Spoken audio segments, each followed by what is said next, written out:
Hello hello hello. नमस्कार, Radhe Radhe, good morning. जैसा कि आज छुट्टी का दिन है और मुझे भी समय था, और मैंने आप लोगों को टेलीग्राम के माध्यम से ये पूछा भी था कि किस टॉपिक पे आज आपको कुछ पढ़ाई जाए, कुछ सिखाई जाए। और आप लोगों ने वोटिंग भी की थी, और उस वोटिंग में पाया गया कि आप लोग स्विंग ट्रेड के लेकर ज़्यादा कुछ जानना चाहते हैं और जागरूक हैं कि मुझे स्विंग ट्रेड के बारे में और ज़्यादा जानकारी हो। स्विंग बास्केट कैसे बनाते हैं, क्या उसका प्रोसेस होता है। तो आइए आज स्विंग ट्रेड पे चर्चा करते हैं कि स्विंग ट्रेड क्या होता है, किस प्रकार उसकी बास्केट बनाते हैं, क्या क्या चीजें देखनी चाहिए, कब निकलना चाहिए, कब तक रहना चाहिए, किस मार्केट कंडीशन में क्या करेंगे। तो जितना कुछ हो सकता है एक बेसिक टर्म में मैं आपको बताने का कोशिश करता हूं, और मुझे आशा और अपेक्षा है कि इसका आपको बहुत बड़ा फायदा होगा। और जो भी लोग स्विंग ट्रेड करते हैं उनको कहीं ना कहीं इसका बहुत बेजोर फायदा होने वाला है। और आपको मैं यही कहूंगा कि अगर आप इस पे ट्रेड करना चाहते हैं तो फर्स्ट टाइम जब अगर कर रहे हो तो अपने कैपिटल का 30% से ज्यादा यूज ना करें, और पहले देखें कि क्या आपके लिए काम करता है। जब 3 महीने लगातार आप इसको करते हैं और 3 महीने करने के बाद आप जब प्रॉफिट में बाहर निकल जाते हो और ठीक ठाक प्रॉफिट में परसेंटेज वाइज डिप्लॉय किए हुए कैपिटल पे, तो थैंक यू बाद में कह देना है आपको। और मैं भी यही करता हूं। और भी स्विंग ट्रेड करने के बहुत सारी चीजें होती हैं, लेकिन बेसिक मैं इसका यूज करता हूं और मेरे लिए ये काम करता है, इसलिए मैं आपसे बताने जा रहा हूं, और मुझे लगता है कि आपके लिए भी ये काम करेगा। कुल मिला के पहले ये समझ लेना है कि स्विंग ट्रेड होता क्या है। स्विंग ट्रेड हम उसे कहते हैं कि मैंने अगर आज कोई पोजीशन बनाई है तो उस पोजीशन को आने वाले 1 सप्ताह से लेके 20 से 25 दिनों तक जब मैं रखता हूं और उस पे एग्जिट करता रहता हूं, फिर दूसरे में एंट्री करते रहते हैं, उसे हम लोग स्विंग ट्रेड कहते हैं। मतलब एक छोटे टाइम फ्रेम के लिए 1 मंथ तक के लिए जो भी ट्रेड की जाती है उसे हम लोग स्विंग ट्रेड कर सकते हैं। ठीक है। तो स्विंग ट्रेड करने के लिए क्या करना चाहिए, क्या क्या देखना चाहिए। स्विंग ट्रेड अगर आप करते हैं और अगर आप इक्विटी में करते हैं, जैसा कि मैं इक्विटी में स्विंग ट्रेड करता हूं, स्विंग बास्केट करता हूं, तो आपके पास एक ही ऑप्शन होता है कि आप सिर्फ खरीद के चल सकते हैं, बेच के नहीं चल सकते हैं। बेच के एफएनओ वाले चल सकते हैं, लेकिन अगर आप इक्विटी में ट्रेड करते हैं तो स्विंग ट्रेड में आपको खरीद के ही चलना होगा। जैसा कि मैंने पहले भी बताया है कि स्विंग ट्रेड में कभी भी आपको एक स्टॉक पे डिपेंडेंट नहीं रहना है। अगर आप एक स्टॉक को लेते हैं तो आपको लॉस होने की संभावना बहुत ज्यादा होगी। तो इस बात का ध्यान रखिएगा कि एक स्टॉक ना लेके हमारी पोजीशन कम से कम 10 से 12 स्टॉक में होनी चाहिए, जिससे कि ये जो प्रोबेबिलिटी का गेम है वो हमारे फेवर में हो। ठीक है। तो आपको ये समझना है कि अगर आपके पास 50,000 रुपए हैं या 1 लाख रुपए हैं, तो 1 लाख होने का मतलब है कि 10-10 हजार आपको 10 अलग अलग प्रकार के स्टॉक में जाने चाहिए।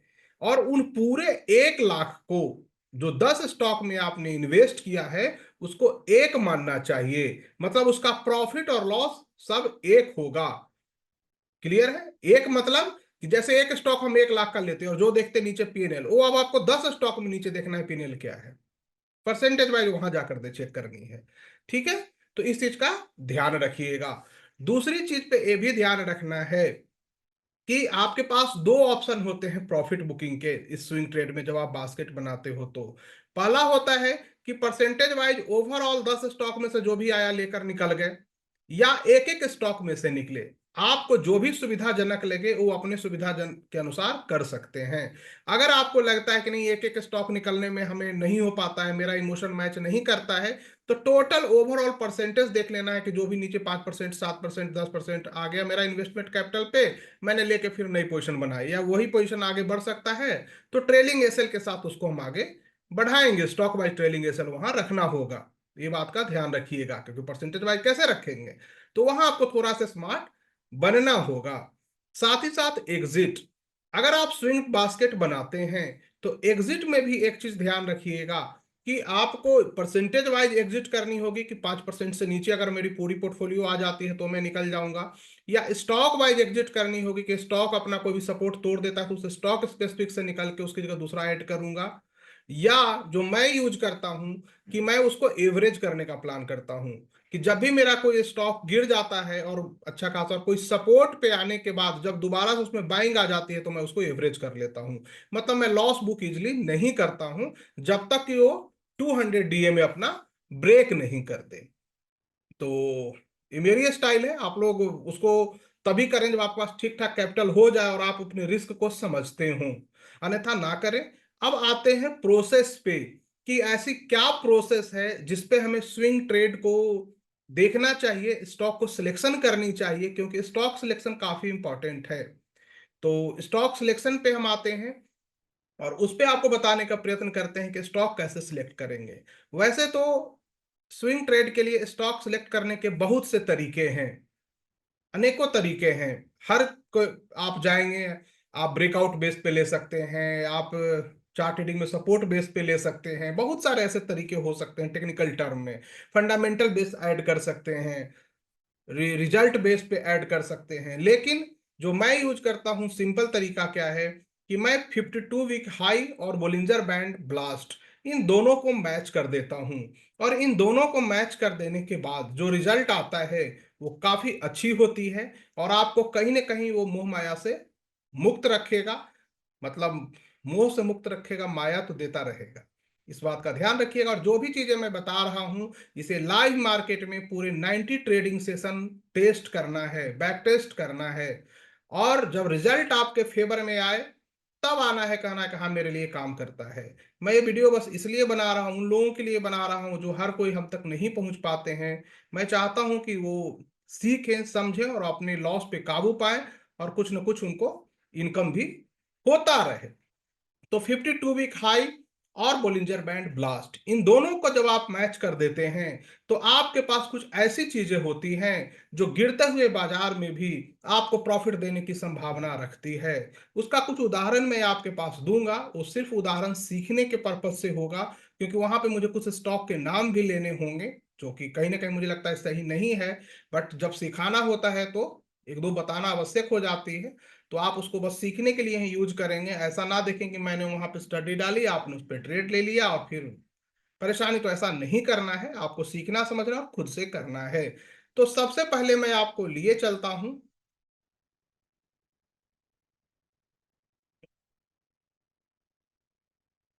कि 52 वीक हाई। तो 52 वीक हाई स्टॉक तलाशने के लिए आपको सिंपली गूगल पे जाना है और लिखना है 52 वीक हाई।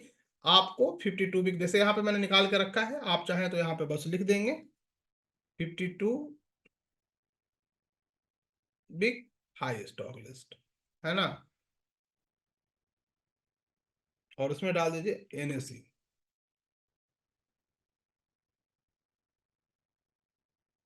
और यहाँ पे आपको नीचे में इस प्रकार से पूरा एक लिस्ट आपके सामने खुल जाएगा, जैसे यहाँ पे खुला हुआ था, है ना, ओपन हो गया था। तो ये 52 वीक के पहले आपको देख लेने हैं कि कौन सा ऐसा स्टॉक है जो अपने 52 वीक हाई पे है। अब आप यहाँ सवाल बनता है कि सिर्फ 52 वीक हाई ही क्यों, रीजन क्या है, कि हम स्विंग ट्रेड करने जा रहे हैं। स्विंग ट्रेड मतलब काफी शॉर्ट टर्म का ट्रेड करने जा रहे हैं। तो जब शॉर्ट टर्म का ट्रेड आप करने जा रहे हैं तो वहां पे एक नियम काम करता है। जैसे ट्रेडिंग के दो नियम होते हैं। क्या नियम है? पहला नियम है कि कम पे खरीदो और ज्यादा पे बेचो, बाय लो सेल हाई। एक दूसरा नियम ट्रेडिंग का क्या है? Buy high sell higher. तो यहां पे हम ट्रेडिंग के दूसरा नियम को अपनाएंगे, चूंकि हम स्विंग ट्रेड करने जा रहे हैं। लेकिन यही हमारी अगर इन्वेस्टमेंट होती या पोजिशनल ट्रेड होती, 6 मंथ 9 मंथ इस तरह का कुछ होता, तो हम बाय लो सेल हाई पे ज्यादा फोकस करते। ठीक है, यहां पे हमारी ज्यादा फोकस किस चीज पे होगी, कि बाय हाई सेल हाइयर। क्यों? क्योंकि हमें मोमेंटम चाहिए। प्राइस में जब तक मोमेंटम नहीं रहेगी हमें छोटे टाइम फ्रेम पे प्रॉफिट नहीं होगा। तो 52 वीक हाई जो स्टॉक होते हैं उनमें मोमेंटम देखने को ज्यादा मिलती है। क्यों? क्योंकि एक तो 52 वीक हाई है तो वो सारे लेवल को ब्रेक करके आगे बढ़ रहे होंगे पिछले एक साल के, दूसरे वो ब्रेकआउट लेते रहते हैं, और तीसरे उसमें मंथली टाइम फ्रेम पे बोलिंजर बैंड ब्लास्ट की संभावना हुई रहती है। और एक चौथी चीज होती है कि उनकी आरएसआई मंथली टाइम फ्रेम के 60 से ऊपर होती है। तो टेक्निकली भी काफी स्ट्रांग होता है, बैंड ब्लास्ट होता है, 52 वीक हाई है, काफी बुलिश होते हैं। अब ऐसे सेगमेंट में जब हम बास्केट बनाते हैं तो हमारी फेल होने की संभावना काफी हद तक कम होती है। एक चीज याद रखना है कि जब निफ्टी की आरएसआई मंथली टाइम फ्रेम पे अगर 86 से ऊपर हो जाती है तो वहां पे आपको टेक्निकल थोड़ा सा ज्यादा देखने की आवश्यकता पड़ेगी स्टॉक वाइज। तो चार्ट रीडिंग काफी इंपॉर्टेंट है। चार्ट रीडिंग अगर आपको पहले से आती है तो बहुत अच्छा है, नहीं तो सीख लीजिए, क्योंकि ये इन्वेस्टमेंट खाली नहीं जाता है, वो आपको रिटर्न पूरे लाइफ देता रहेगा। तो ये ध्यान रखिएगा।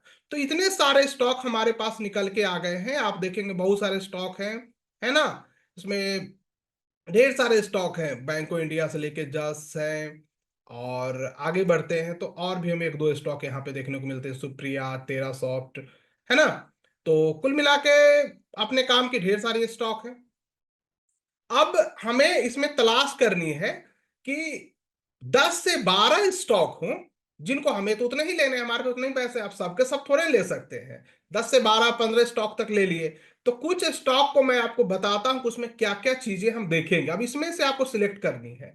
बट जब इसमें आप स्विंग ट्रेड के लिए सिलेक्ट करते हैं तो एक चीज का और ध्यान रखना है कि आपको इसमें इक्विटी कैटेगरी के होंगे उन्हीं को लेना है, एसएम कैटेगरी और बी कैटेगरी के स्टॉक को नहीं लेना है। ठीक है, इक्विटी कैटेगरी के लेंगे या यहां पे इक्विटी और एसएम और बी कैटेगरी के स्टॉक को नहीं लेंगे। क्योंकि स्विंग ट्रेड करने जा रहे हैं तो हमें वहां पे वॉल्यूम भी ठीक ठाक चाहिए, हमें कोई कैप वगैरह की आवश्यकता नहीं है। तो इसलिए इसमें जो जो इक्विटी ईक्यू लिखा हुआ है उन्हीं को कंसीडर करेंगे। जहां पे आपको एसएम लिखा हुआ है या बीई लिखा हुआ है उसको कंसीडर नहीं करेंगे। अब बी का मतलब क्या होता है, कि ट्रेड टू ट्रेड कैटेगरी का स्टॉक होता है, इस चीज का ध्यान रखिएगा। उसमें ज्यादा मोमेंटम नहीं आएगी, और आएगी तो लगातार अपर सर्किट या लोअर सर्किट चलता रहता है, तो उनको छोड़ ही दीजिए, उतना नहीं जाएंगे। स्टॉक यहाँ पे एक बार ये देख लेना है सरसरी निगाह से कि स्टॉक जाना पहचाना हो, फंडामेंटल ठीक ठाक हो, मतलब जाना पहचाना वो दिख जाता है कि भाई ये ठीक ठाक है या नहीं। इसको बहुत कुछ करने की आवश्यकता नहीं, प्राइस भी आपको बता देता है, 1000 2000 के स्टॉक है तो ठीक ठाक ही होते हैं। मतलब प्राइस देख के भी आप समझ सकते हैं, भाव भगवान से गुजराती में कहा जाता है, तो भाव देख के भी आप समझ सकते हैं कि स्टॉक कैसा है। तो यहां से आपको सिलेक्ट कर लेने हैं 10 से 12 स्टॉक, और उसके बाद आपको जाकर चार्ट पे जानी है। तो यहां पे जब आप आएंगे तो इन्हीं में से मैंने कुछ स्टॉक को यहाँ पे सिलेक्ट कर लिया। कितने हो गए, 1 2 3 4 5 6 7 8 9 10 11। अब इनमें जब हम सिलेक्ट किए हैं तो यहाँ पे एक दो चीज देखिए, यहाँ पे बी लिखा हुआ है, बी लिखा हुआ है। तो जैसे ही बी लिखा हुआ है तो नए जो प्लेयर है उसको पहले डिलीट वाले में मार दे, खत्म कर दे, हटा दे, है ना।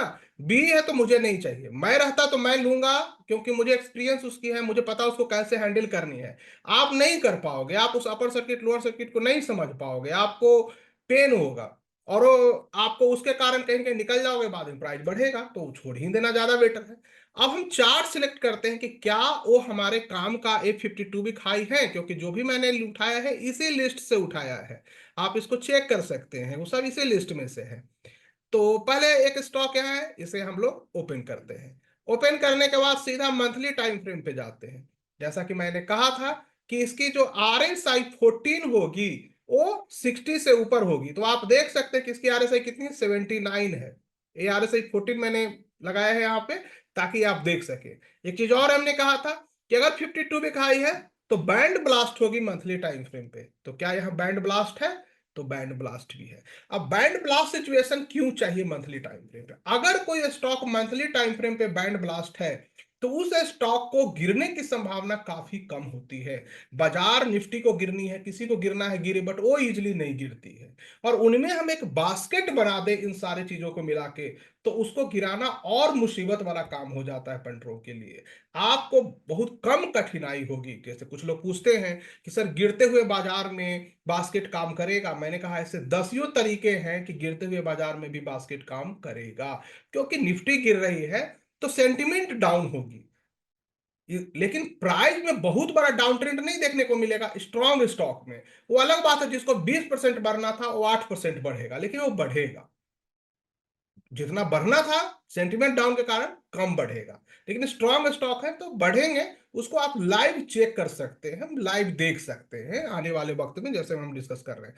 तो यहाँ पे है, लेकिन बाइंग करने से पहले डे टाइम फ्रेम पे जाना है। अब डे पे क्या दिखा रहा है कि भैया ये तो क्लोजिंग चाहिए, ये ऊपर गया था लेकिन कल ये यूक्रेन ने मिसाइल मारा और इसको नीचे ले आया।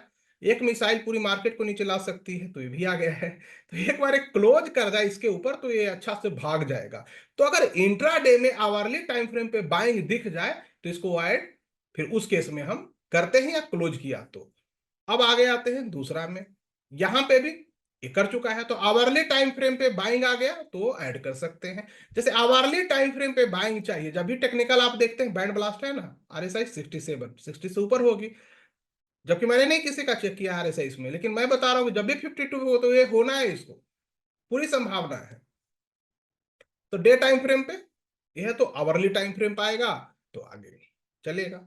यहाँ पे देखिए अभी डे पे ब्रेकआउट चल रहा है, 89 चल रहा है, पूरा ये हिट है ना। और मंथली पे जब जाते हैं तो क्या मिलेगा, ये तो चला ही जा रहा है। फिर एक और है, यहाँ पे भी देखेंगे आपको ब्रेकआउट देखने को मिलेगा। और उसके साथ ही साथ आप जब मंथली टाइम फ्रेम पे जाते हैं तो वहां पे आरएसआई आपको 76 मिलेगी और बैंड ब्लास्ट मिलेगा। मतलब जो कंडीशन हमने बताई कि एक बार हम उसमें जाते हैं तो ये आपको भी देख लेना है कि क्या ऐसा हो रहा है कि नहीं, पूरी संभावना होती है कि ये होगा, है ना। तो ये आपको देख लेना है। यहाँ पे देखेंगे मंथली पे आएंगे 63, है ना। मंथली पे आएंगे 79, तो भागे ही जा रहा है। सभी पे हमें आवरली पे बाइंग चाहिए। यहाँ पूंछ बना दिया है, ये गड़बड़ है, तो इसको हम एक बार क्लोज कर जाए इसके ऊपर तो देखा जाए। क्योंकि ये पूंछ बनाया है तो इस क्लोजिंग प्राइस के ऊपर हमको क्लोज चाहिए। बाकी चीजें ठीक ठाक होंगे, मतलब ये बैंड ब्लास्ट हो जाए मंथली टाइम फ्रेम पे तो काफी अच्छा है ये, या उसको उसके ऊपर क्लोज चाहिए तब वो टेक्निकल अच्छा होगा। यहाँ पे आते हैं, ये भी सही है, आरएसआई 76 है, तो मंथली के आरएसआई 76 से मतलब अच्छा ही है। यहाँ भी इसके ऊपर हमें क्लोज चाहिए, आवरली पे घंटे इसके ऊपर चाहिए। और यहाँ भी हमको क्लोज चाहिए, या आवरली से ऊपर चाहिए। बाकी चीजें आपको आरएसआई वगैरह मंथली की ये सब आपको 60 से ऊपर ही होंगे। तो कुल मिला के आपको क्या समझने को इसमें मिला कि सारे के सारे स्टॉक इस गिरते हुए बाजार में भी स्ट्रांग है, वो गिर नहीं रहे हैं। रीजन क्या है कि मंथली टाइम फ्रेम पे बैंड ब्लास्ट है, आरएसआई 60 से ऊपर है, डे टाइम फ्रेम पे भी स्ट्रांग है, बस ब्रेकआउट लेने लेने की देर है। और 52 भी खाए हैं। तो ऐसे स्टॉक में जब आप एक स्विंग का बास्केट बनाते हो इस कॉन्सेप्ट पे, तो आपको लॉस होने की संभावना काफी हद तक कम हो जाती है अगर आप बास्केट रूप में जाते हो तो। और आप देखोगे कि कहीं ना कहीं आप पैसा बनाना शुरू कर दिए हो। तो आप लोग अगर मार्केट में स्टार्ट करना चाहते हो या ऑप्शन से काफी ज्यादा दुखी हो चुके हो एफएनओ से, तो एक बार आपको इसको सीखना है, समझना है। और इस पे जब आप आगे बढ़ते हो तो आपको समझ में आएगा कि बाजार मुश्किल है नहीं, हम इसे मुश्किल बनाते हैं। हमारी जो नेचर है वो इसको मुश्किल बनाती है। तो इस चीज का भी ध्यान रखिएगा। उसके बाद क्या है कि ट्रेडिंग जो होती है वो सारा का सारा प्रोबेबिलिटी का गेम है। जब आप ट्रेडिंग करते हो तो यहाँ फ्यूचर हम लोग एज्यूम करने लगते हैं कि बाजार में फ्यूचर है, हम लोग तुक्का लगाते हैं। और वो तुक्का चलेगा नहीं चलेगा, प्रोबेबिलिटी होगी नहीं होगी, ये कोई नहीं कर सकता है। तो इसलिए जो प्रोबेबिलिटी के हम बिजनेस में है तो वहां हम एक बास्केट में जाएंगे जहां पे प्रोबेबिलिटी हमारी हाई हो। इस बात का ध्यान रखिएगा। ट्रेडिंग जो है वो कभी भी फ्यूचर को एज्यूम करने की चीज नहीं है, प्रोबेबिलिटी की चीज है जब आप ट्रेड करते हो। इस बात का ध्यान रखिएगा। साथ ही साथ यहाँ पे जो रिस्क होती है वो कैलकुलेटेड होनी चाहिए। आपका रिस्क हमेशा इतना कम होना चाहिए जिससे कि आपको पेन नहीं हो। आपको बहुत ज्यादा कैपिटल की आवश्यकता नहीं है, कैपिटल कम ज्यादा चलेगा, लेकिन रिस्क जो आपको लेने की क्षमता है उसे आपको पता होनी चाहिए। क्योंकि आपके 50 सक्सेसफुल ट्रेड को एक लॉस खत्म कर सकता है, आपके टोटल माइंडसेट को बदल सकता है। एक सिंगल लॉस, आपने 50 अच्छे ट्रेड किए, अच्छे पैसे बनाए, लेकिन एक लॉस उस सारे माइंडसेट को चेंज कर सकती है और आपको डिप्रेशन में ला सकता है कि अरे भाई ये तो हो ही नहीं सकता, ये बात ध्यान रखिएगा। उसके बाद ट्रेडिंग में हमेशा आपको लॉन्ग टर्म गोल देखनी है, शॉर्ट टर्म गोल नहीं देखनी है कि मैंने आज कमा लिया परसों क्या। आपको देखना है कि पूरे ईयर में हमने क्या किया, ईयर में हमने क्या किया। और एक बार उस लेवल पर जाते हैं आपका काम हो गया। ट्रेडिंग में एक चीज और याद रखना है कि वेटिंग जो इसका है सबसे बड़ा गेम है। आप जितना ज्यादा वेट करते हैं अपने ट्रेड को लेने में, जितना ज्यादा वेट करते हैं अपने आप को एग्जिट प्रॉफिट को बुक करने में सही स्टॉक में, वो आपके लिए उतना ही अच्छा है। तो वेट करने की भी हैबिट डालिए, फोमो से बचिए। FOMO means fear of missing out. बहुत से लोग होते हैं कि स्टॉक नहीं लेंगे, जैसे ही वो भागना शुरू हुआ जंप करके ले लेते हैं, क्या तो और ऊपर चल जाएगा, जैसे ही लेते हैं वो नीचे आ जाता है। तो फोमो का शिकार नहीं होना है, वेटिंग को तवज्जो देनी है, वेटिंग बहुत जरूरी है। उसके साथ ही है कि आपको कोई भी काम कर रहे हो, कोई एक सिस्टम एक स्ट्रेटजी, एकदम सेल्फ डिसिप्लिन रहिए, पड़े रहिए। लॉस होती है होने दीजिए, फिर आगे बढ़िए। लॉस बुक किए फिर उसी में आगे, ये नहीं कि उसमें एक लॉस हुआ पूरी स्ट्रेटजी सिस्टम को छोड़ दिया और नए को अपना लिया। ये नहीं करना है, आपको कंटिन्यू करना है उसको, रोबोट की तरह आगे बढ़ते रहना है। हुआ फिर आगे बढ़ो, हुआ फिर आगे। तो ये जब आप करते हो ना, तो एक टाइम आ जाएगा आपके लाइफ में कि आपको कोई चीज से डर नहीं लगेगा, और फिर आप आगे बढ़ना शुरू हो जाओ। ट्रेडिंग ऐसा ही है, पूरा एक माइंड गेम है, इमोशनल गेम है। आपकी जितनी भी टेक्निकल है, जितनी भी फंडामेंटल्स हैं जो आप पढ़ते हैं बुक्स में या यूट्यूब पे कहीं पे भी पढ़ते हैं, वो मात्र आपके 10% ही काम आते हैं ट्रेडिंग में। 90% आपका इमोशनल डिसिप्लिन, साइकोलॉजी होती है, आपका रिस्क होता है लेने की क्षमता। ये आपको इसी पे काम करनी है। तो ये जो बास्केट कॉन्सेप्ट है, ये सारी चीजों को इसमें एड ऑन करके किया गया है कि ये आपको पीस ऑफ माइंड अंदर से देता रहता है। ये सारी चीजें ऐड ऑन की गई है। मैं जानता हूं ये चीजें परेशानी एक ट्रेडर को आती है। तो ये क्या होगा कि आपको रिस्क को काफी कम करता रहेगा, और आपको कुछ ना कुछ हैप्पी फील करवाएगा। आप कुछ गलतियां भी करेंगे तो उसको ठीक करेगा। और उसके बाद टाइम दीजिए। ट्रेडिंग ऐसी चीज है कि आपको यहाँ समय लगता है, 4 to 5 ईयर का वक्त लगेगा, लेकिन उस टाइम के बाद जब आप आगे बढ़ते हैं तो आपको कोई दिक्कत नहीं आएगी। फिर बाजार में आप आगे बढ़ना शुरू हो जाएंगे। और हर व्यक्ति, जैसे कि कोई डॉक्टर इंजीनियर आईएएस नहीं बन सकता है, वैसे ही ट्रेडिंग में हर व्यक्ति का स्टाइल अलग अलग होगा। हर कोई इक्विटी का ही ट्रेडर नहीं हो सकता, हर कोई एफएनओ का ही ट्रेडर नहीं हो सकता, हर कोई कमोडिटी नहीं कर सकता है। आपको अपनी स्टाइल यहाँ फाइंड करनी होगी कि मेरा कौन सा स्टाइल है जिसमें मैं कंफर्ट फील करता हूँ। ट्रेडिंग एक ऐसा व्यवसाय है जहां पे आप अपनी कंफर्ट जोन से बाहर जाकर सक्सेस नहीं हासिल कर सकते हैं। अदर कोई बिजनेस अगर आप करना चाहते हैं और अदर कोई स्किल आप वर्ल्ड में लेना चाहते हैं, कोई जॉब करना चाहते हैं, तो आपको अपनी कंफर्ट जोन को तोड़ना होगा और बाहर जाना होगा। ट्रेडिंग क्या है, कहता है आपको अपनी कंफर्ट जोन के अंदर आना होगा, और इसी में आपको देखना होगा आपको कहाँ पे अच्छा फील होता है। आपकी इस ट्रेड को लेने के बाद आपको फियर कम लगता है, डर कम लगता है, आप घबराहट कम होती है। जब आपको आइडेंटिफाई करते हैं उसी पे कंटिन्यू कीजिए। ऐसा नहीं है कि कोई कमोडिटी में करता है तो बहुत पैसा बना लिया, एफएनओ में बहुत बना लिया या इक्विटी में बना लिया। जिसमें आपको अच्छा लगता है उसमें भी उतना ही पैसा है या उससे ज्यादा है जितना सामने वाला कर रहा है कहीं पे भी। शर्त है कि आप उतनी ही कैपिटल, उतनी ही तल्लीनता से कीजिए। तो इन चीजों को ध्यान में रखते हुए आगे बढ़िए। आपको कोई परेशानी ज्यादा नहीं होने वाली है, और स्विंग ट्रेड से बेहतर कोई ट्रेड नहीं होती है, और बास्केट इज बेस्ट, और हेज तो है ही। तो आशा और अपेक्षा है कि आप आज की क्लास में बहुत कुछ सीखे होंगे और आपकी काम की चीज होंगी। और जो लोग सीखने वाले हैं, जो यहाँ पे इस चैनल पे हैं काफी पुराने, 3 साल 4 साल से, उनको बहुत बहुत धन्यवाद कि आप लोगों ने भरोसा दिखाया, इतना प्यार दिखाया। और ये आपकी चैनल यहाँ पे है, और मैं हमेशा प्रयास करता हूँ कि जो पढ़ने की चीज हो, जो क्वालिटी चीजें हो, वो मैं आपसे डिस्कस करूँ इसके माध्यम। आपसे बात करने का तरीका भी होता है।